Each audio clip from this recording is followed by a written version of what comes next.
ಬೆಂಗಳೂರಿನ ಯಲಹಂಕದಲ್ಲಿ ಶುಕ್ರವಾರ ಏರ್ಪಡಿಸಿದ್ದ ನಾಗರಿಕರ ಅಹವಾಲು ಆಲಿಸುವ ಬಾಗಿಲಿಗೆ ಬಂತು ಸರ್ಕಾರ ಸೇವೆಗೆ ಇರಲಿ ಸಹಕಾರ ಕಾರ್ಯಕ್ರಮವನ್ನು ಡಿಸಿಎಂ ಡಿಕೆ ಶಿವಕುಮಾರ್ ಅವರು ಉದ್ಘಾಟಿಸಿದರು. ಶಾಸಕರಾದ Vishwanath, Muniraju, MLC M R Sitaram,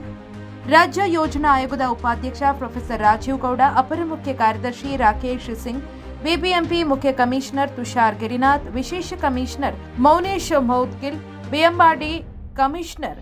DCM ಕಾರ್ಯದರ್ಶಿ ರಾಜೇಂದ್ರ ಚೋಳನ್, ಬಿಡಿಎ ಕಮಿಷನರ್ ಜಯರಾಮ್, ಬೆಂಗಳೂರು ಜಿಲ್ಲಾಧಿಕಾರಿ ದಯಾನಂದ್, ಬಿಡಬ್ಲ್ಯೂಎಸ್ಎಸ್ಪಿ ಎಂಡಿ ರಾಮ್ಪ್ರಸಾದ್ ಮನೋಹರ್ ಸೇರಿದಂತೆ ಹಿರಿಯ ಅಧಿಕಾರಿಗಳು ಭಾಗವಹಿಸಿದರು.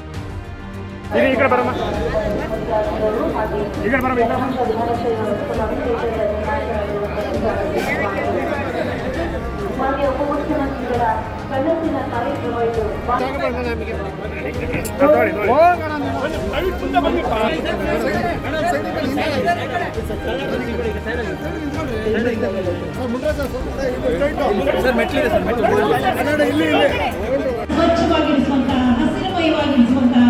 ಸಂಗೀತವಾಗಿ